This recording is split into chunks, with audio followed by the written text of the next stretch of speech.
Bienvenue dans la chaîne, non, moi c'est Magda Morslin. Jeudi, c'est un plaisir pour moi pour venir partager avec nous Proverbe 13 et m'espérer que nous va apprendre un pile bagaille de Proverbe 13. Et puis, m'a dit nous tous qui pouvons abonner dans la chaîne là, tant pis, faites ça pour moi s'il vous plaît. Abonnez avec la chaîne là et puis sur mes vidéos à tout, après ou kabali un like.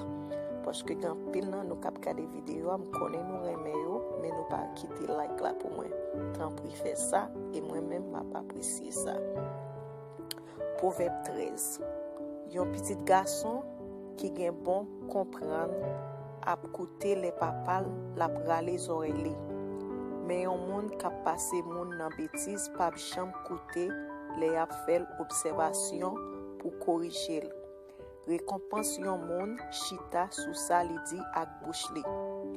Mais moun qui hypocrite reme fait méchanceté.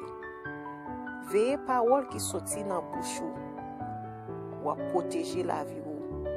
Moun ka pressé l'ouvrir bouche yo parler a détruit propre tête yo.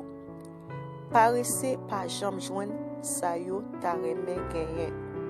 Mais moun kap travail di ap jwenn tout sal ta reme genyen. Moun kap marcher droite pa vle wè moun kap bay manti.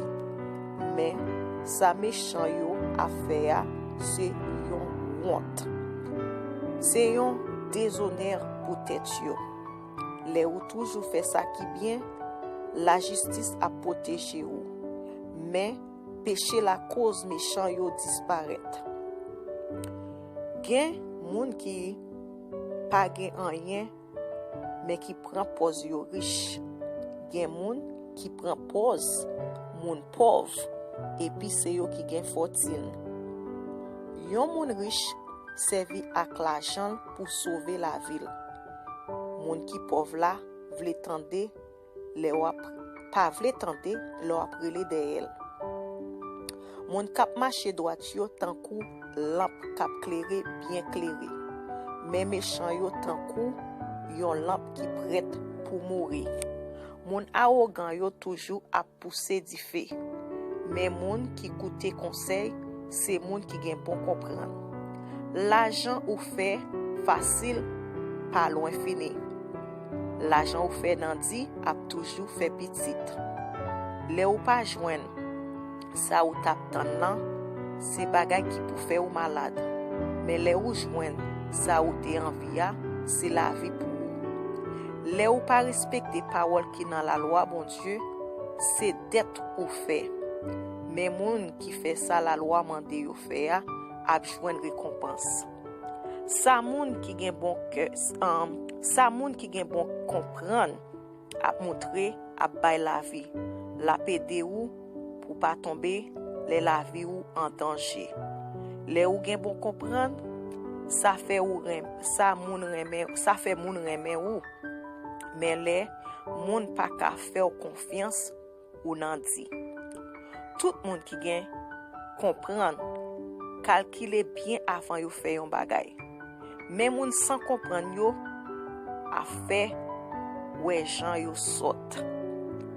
Yon mauvais commissionnaire a mette moun nan ka. Mais yon commissionnaire sérieux a bay moun ke posé. Yon moun qui refuse apprendre a toujours pauvre, l'a toujours honte. Mais y a respecté moun qui koute les yo les oreilles yo. A la bon, ça bon, les ou joindre ça ou te envia. Moun sans comprendre yo de refuser quitter mauvais chemin yo prend. Fais ami ak moun qui gen connaissance ou même tout ou avin gen connaissance. Fais ami ak moun qui sans comprendre ou nan problème.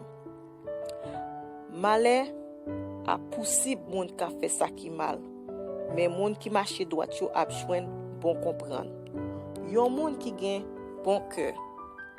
Yon moun qui gen bon cœur ap quitter bien pour petit li. Mais c'est moun qui marche droite yo k'ap joindre. mais richesse moun ka fait ça qui mal yo, c'est moun qui marche droite k'ap joindre li.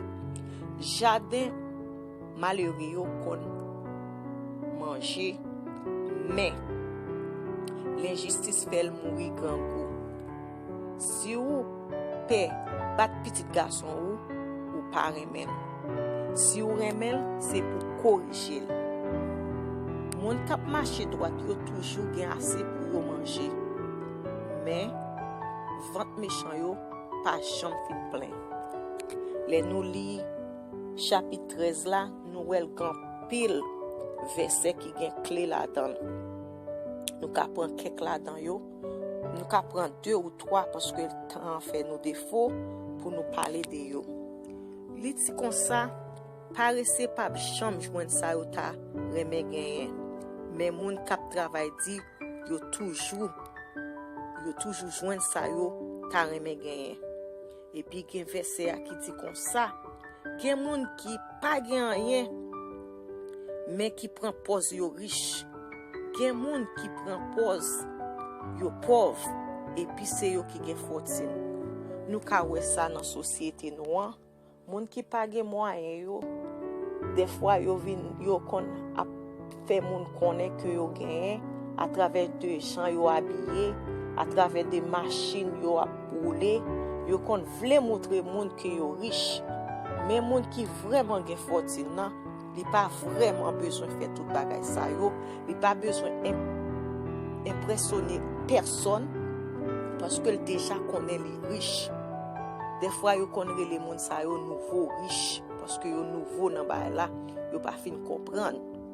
Li dit comme ça yon moun riche servi ak l'argent pour sauver la vie. Moun pauvre là pas vle tenter les après les de elle. Ou pas jamais moun qui paresseux qui pas vle travail. Des fois yo même encore yo remet manger, yo toujours prêt pour yo manger, yo pas remet leur après les de yo, leur dit yo al chercher travail, pas arrêter chita parce que chita pas bay rien. Moun sa yo pas remet bagay ça. Li dit l'argent ou fait facile. L'argent ou fait facile. Pas loin fini, mais l'argent ou fait nan di ou tout l'a toujours fait petit. L'argent ou fait nan di ou compte qui gens pour dépenser. Mais les que ou fait on l'argent facile, des fois ou kon gaspiller, ou kon pas kon conséquence li. C'est ça verset a dit parce que quand pile nan nous qui pas kon conséquence